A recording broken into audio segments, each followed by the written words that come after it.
Hatudi. On the click, click, click, and the dumb click, click, and the click, clack, clicker, clack, clay. Hit a clack, out a clack, out a click, click. Come to the click, clack, flow. I click, clack, clay, and the clack, clack, clay. Hit a clack, clack, clack, click, click, clicker, and the clack, clack, clack. A really dumb idea. And this machine is dumb and really dumb. Only because the programmer knows. You realize how wonderful the computer could be? Could be. I hate the could and would and should. Well, I'll tell you this much. The fragment idea of this communication method is wunderbar. Sooner or later, you'll have no governing staff. You'll have no officialating. You'll have no certifying. Think of the absence of the overhead of that. Because of the communication available with this mechanism.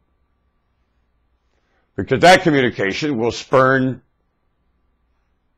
ambient communication that is not going on now. No one has time right now to sit on a bus full of people and say nothing when the newspaper is so full of horsepucky. And your so-called news is so full of horsepucky, and you're under such terrible pressure, you have time to sit on a bus and not match wits. Do you? And you do. Well, that means you got some sobering issues. Do you think once humans have all their social issues fixed, and they're all getting along real good, they'll sit around quiet with each other? Or will they chatter about how to take on the mutual attacks? In other words, the things that are attacking their mutual, they'll go after it. Right now, you're scattered among yourselves in anarchy. You can't fight what's attacking you all at the same time. Or you don't even see it or have sympathy for each other.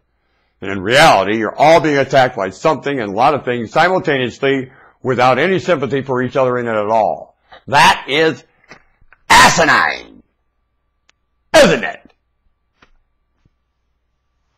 With the amount of simultaneous attacks to your mutual experiences and you having locks on your doors, hope to God something invented you did not show up. You are in big trouble asking this thing for help when you refuse to help each other. For some fear, Jim Lowry. Afraid of something he has no idea of. I don't know. It just doesn't feel right. Huh! And he can't tell what his feelings are talking to him about at all.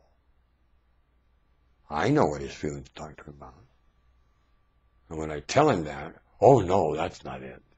Oh really? When it's so evident? And for years? Pretty evident to me. And it is so, and there's some humans who are horrified to not sneak. It's not so much in their mind they sneak up here on everyone.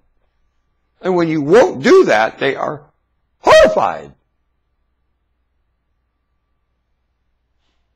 Because they're horrified, like yesterday, this man is horrified of school teachers, obviously, in a confrontation or something. I'm not horrified of something. Maybe the way it looked well. He's horrified of things looking well. He's horrified of something. He doesn't even know. When I ask him, can you tell me? No, I'm like, I can't. This is what we've been about for years. This is why it hasn't gone, because these kind of episodes horrify him. He might take me off of the woods by myself. Or get me around other people where I can actually get some clarity. That scares the peehee out of him. And I've done it before, and it's turned out really nice. And people enjoyed it. That annoyed him. Think about that. It scared him. Something about me, for him to become entwined in issues on other people, that horrifies him. Somehow I'm going to get him in trouble or drag him down or something about me. Peter had the same feeling for Jesus. This apostle Peter, this man named Jesus, was horrified getting identified with this man. He really was. And he liked getting the guy in trouble as much as he could because he didn't want to get identified with his philosophy either. This man, Jesus, had a philosophy that was really basically Roman or mutual. It was a very mutual philosophy, and he was spreading it among some that are taking up a mutual philosophy and aren't doing it, which is Hebrew and Jewish, which is a very mutual philosophy that they fail and have, they being those that do it, ever since I look dated. These people called Jewish fail their own philosophy radically. They're hypocrites. I know, I'm one of them. I watch their behavior and stay away from them. They're dangerous. They are. A smart Jew stays away from the rest of them. Want to bet?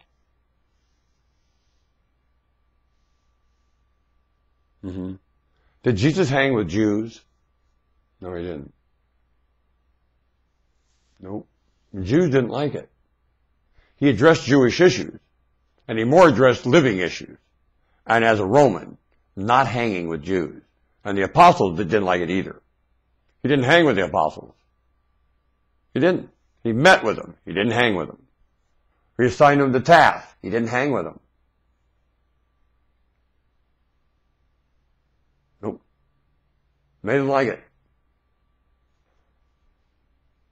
And when they got to get him in trouble, they did. Who was the same way? Joseph, one of the 12 brothers who got sold into slavery in Egypt. He didn't hang with his brothers. They didn't want to hang with him. They didn't even like him. They didn't know why, but they didn't. They were jealous of him. Just the way he glowed. He glowed. Said his father got a baloney. It was his disposition. It was Jewish and very glowing. He had mind and wit. He had glee. They were jealous. I know what that's all about. I've been in places when I had glee and no one else did, and my God, they don't like me now. The task I approach with glee, they won't, and they don't like that.